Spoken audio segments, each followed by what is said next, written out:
Nama saya Maggie dan saya akan memulakan perkongsian saya pada malam ini. Saya merupakan ada 4 orang anak dan saya merupakan anak kelima dalam keluarga. Keadaan kewangan keluarga saya tidak baik dan saya mula di Singapura semasa berusia 5. Pilihan pekerjaan saya tidak banyak kerana saya tidak berpelajaran tinggi. So, saya pada masa itu terpaksa untuk pergi ke Singapura. Pada masa itu, saya tidak mempunyai pilihan pekerjaan dan pendapatan juga adalah sangat kurang dan saya pun membuat OT daripada 7 pagi sehingga ke 11 malam untuk mendapat bukti untuk membantu wang kewangan keluarga saya. Pada masa itu saya bekerja di hospital dan saya selalu melihat orang yang meninggal dunia setiap hari apabila saya bekerja. So, apa yang saya berkata dengan diri saya adalah untuk memberi kehidupan yang lebih baik. So, apabila anda melihat gambar keluarga saya tadi, semua adalah berlebihan berat badan, manakala saya seorang saja yang masih mempunyai berat badan yang sehat. So, ini gambar saya semasa sebelum saya menggunakan SDSU. Actually, bahagian saya yang besar adalah bahagian perut dan visceral fat saya adalah sangat tinggi. Saya mengenali SDSU pada tahun 2016. Saya mengurangkan 28 kg dengan menggunakan SDSU. Dan saya juga menggunakan produk cholesterol. Okay, so apabila kita berada di dalam usia yang lebih tinggi, kita mempunyai masalah selalunya pada bahagian muka. So, pada masa itu, saya menggunakan semua produk yang ada dan kulit saya menjadi lebih baik dan juga masalah cerangkat saya berkurangkan. So, saya benar-benar berpuas hati kepada saya mula perniagaan New Image dengan berkongsi gambar-gambar perubahan saya di Facebook. Dengan itu, dalam masa 3 bulan sahaja saya telah berjaya mendapat red sage dan saya membuat kemarahan ke UPS Executive. So, pada masa itu kalau saya pergi ke roti, memang hanya saya seorang sahaja. Dan perniagaan saya membangun dengan sangat cepat. Dan saya berjaya menggunakan masa 11 bulan sahaja untuk mencapai seorang Diamond Executive.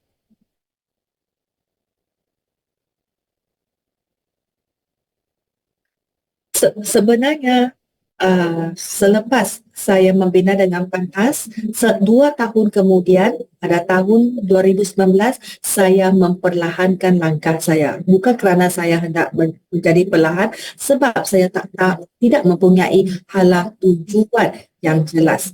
So, saya hanya sangat kuat dalam jualan retail. Saya tak tahu membina pasukan. Saya tidak mempunyai hala tujuan langsung. So, saya terus membuat jualan retail dan saya tidak tahu bagaimana membangunkan leader dan tidak mempunyai sistem yang teratur dan saya juga tidak berpengalaman bagaimana untuk membina sebuah sistem.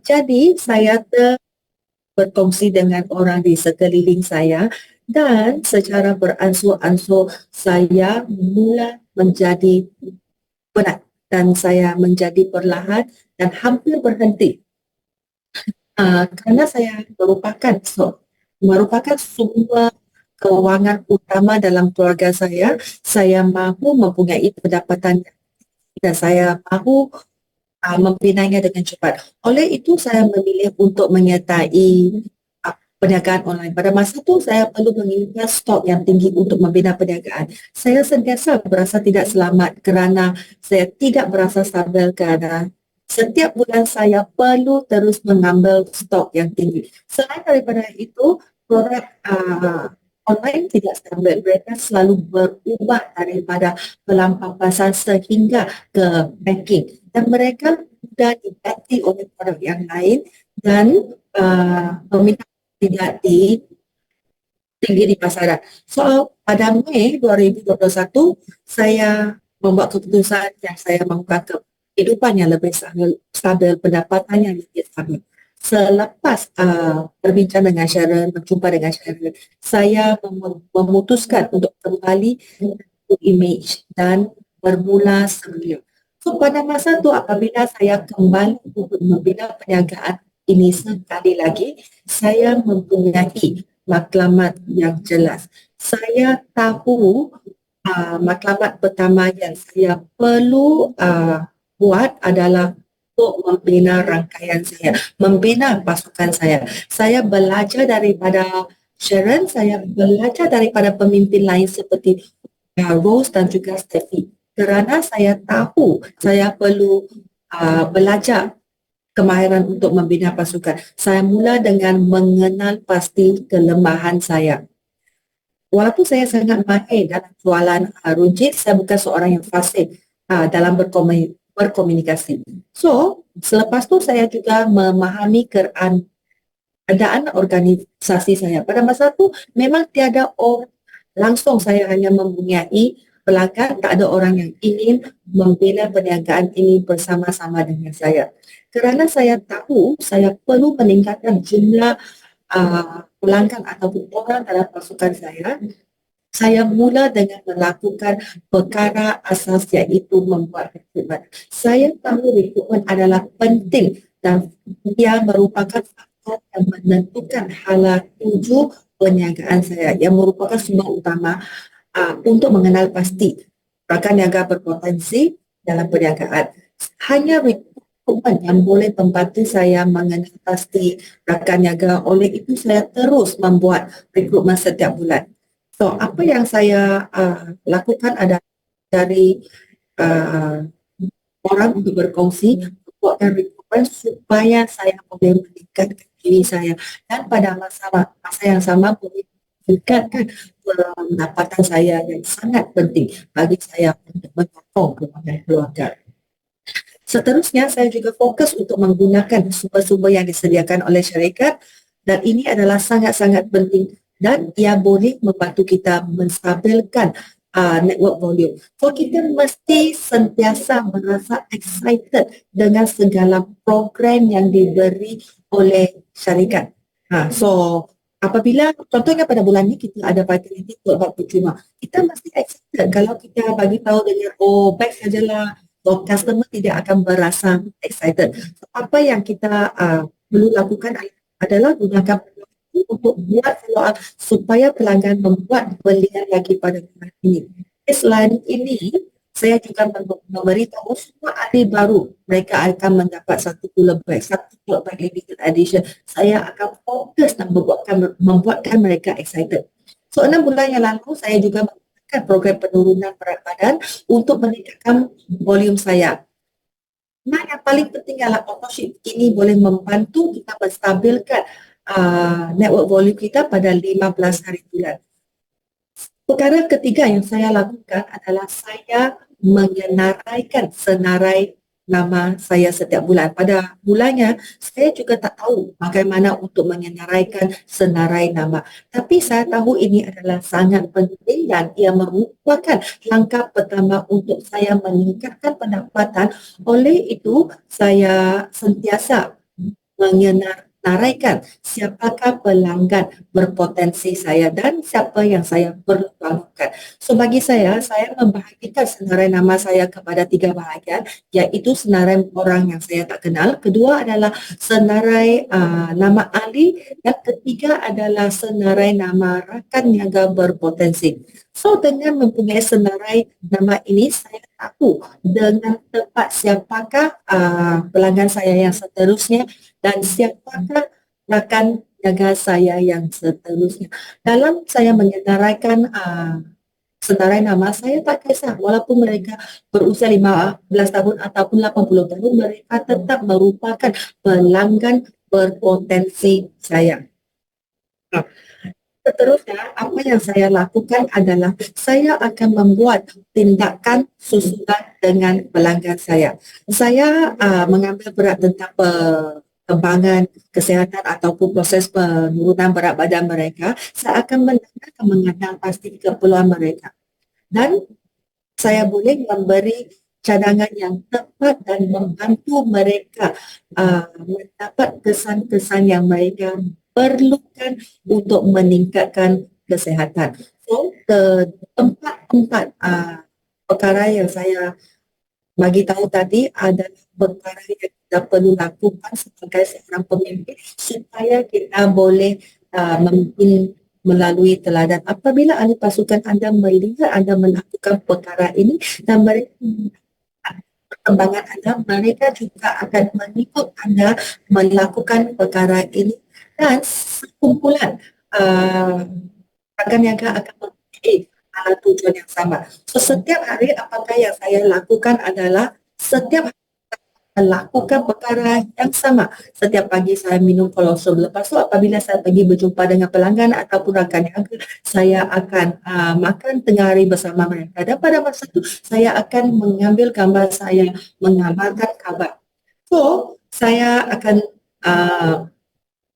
membuat posting di social media dan seterusnya mereka akan melihat apa yang saya lakukan dan mereka akan mengikut langkah yang sama. Bagaimana saya membina position saya sendiri adalah saya mahu orang melihat saya merupakan seorang ibu yang melalui kehidupan yang berkualiti. Saya mempunyai masa dengan anak-anak dan juga saya mempunyai masa untuk membuat perniagaan saya dan melakukan perkara-perkara yang saya suka. So ini adalah positioning, ini adalah perkara yang saya tidak buat semasa saya punya perniagaan online. So di new ini saya mempositionkan diri saya sebagai seorang coach menurunkan berat badan dan saya menjadi seorang ibu yang cantik dan ramai suri rumah di rumah ingin menjadi seperti saya. So dalam proses ini, saya juga mengalami pelbagai cabaran. Segala posting yang saya buat di Facebook, tak ada orang yang bertanya dan sometimes saya juga mempunyai pelanggan yang tidak sudi untuk meneruskan purchase mereka dengan saya. So, apa yang saya lakukan adalah saya tidak continue membuat perkara yang sama setiap hari. Selain daripada itu, saya juga akan menghadirkan diri ke setiap mesyuarat syarikat kerana saya boleh belajar daripada pemimpin-pemimpin yang berjaya, yang berlainan. Oleh itu, kita boleh belajar daripada mereka, kita boleh melakukan best practices yang mereka buat bersama dengan kumpulan mereka. So, apabila saya belajar daripada mesyuarat syarikat, saya akan belajar dan kemudian membuat mesyuarat pasukan saya sendiri. So apabila saya membuat mesyuarat saya sendiri, semua PPT saya sangat cantik tetapi saya tidak membuat saya berhenti membuat training, saya continue untuk menjadi lebih baik dan sekarang saya juga boleh pasukan saya. So selain daripada itu, apa yang saya suka buat adalah one-on-one coaching, bukan saja dengan rakan niaga tetapi juga dengan pelanggan saya kerana saya mahu mereka mendapat first hand information daripada saya dan mereka mempunyai maklumat first hand daripada saya dan saya tahu apa yang mereka perlukan. Selain daripada itu, saya juga melakukan aktiviti offline. Okay?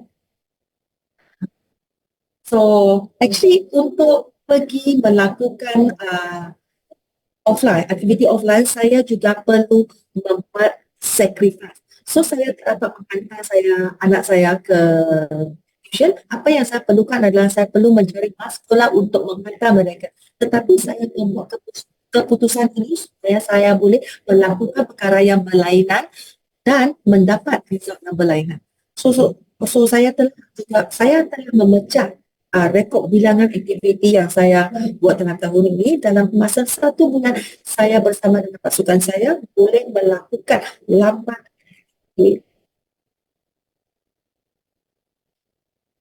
aktiviti yang saya lakukan bersama dengan ahli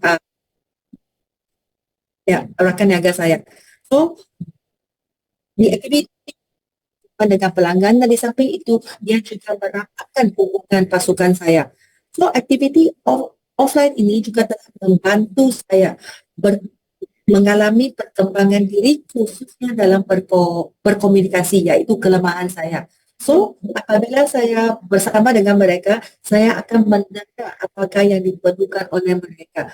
So, ini yang saya belajar. Yang paling penting adalah mendengar keperluan mereka. Dan seterusnya saya akan mengajar mereka membuat bersama-sama bagaimana untuk merancang dan membuat planning supaya mereka punya volume menjadi lebih baik dari bulan ke bulan. So, apabila saya meletakkan fokus saya di tempat yang betul, pada tahun 2022 dan 2023 saya mendapat pencapaian yang saya inginkan. So, di sini anda boleh melihat selamat yang saya telah tetapkan daripada royalty yang ke-85 sehingga royalty yang ke-87. Saya bukan saja dapat mencapai matlamat saya, tetapi saya dapat mencapai lebih daripada apa yang saya tetapkan. So, perkembangan saya juga adalah sangat baik. Dalam 1 tahun saya membuat kemarahan daripada pet rank ruby sehingga menjadi seorang diamond. So, apa yang saya lakukan adalah saya fokus kepada perkara asas seperti recruitment dan juga authorship. Saya melakukan perkara yang saya tak pernah daripada sosialisasi saya. Saya belajar, kemudiannya saya akan buat dahulu sebelum saya mengajar ahli pasukan yang lain. So, apabila saya mengimbas balik, saya memang seorang yang sudi diajar sebab apa yang dibagi tahu oleh Sharon ataupun daripada syarikat saya akan bercakap. Saya akan menjawab mereka, okey, ya. So, pada 8 royalty yang ke-87 ini, saya telah berjaya menjadi queen dan ini merupakan kebanggaan pasukan kami. So, apa yang membuatkan saya mendapat recognition ini adalah saya mendedikasikan perkara-perkara apa yang saya buat, saya ajar kepada pasukan saya, iaitu mereka perlu mahir dalam membuat rekrutmen, menetapkan matlamat dan kita akan melihat kita mempunyai hala tuju yang sama, kita akan mempunyai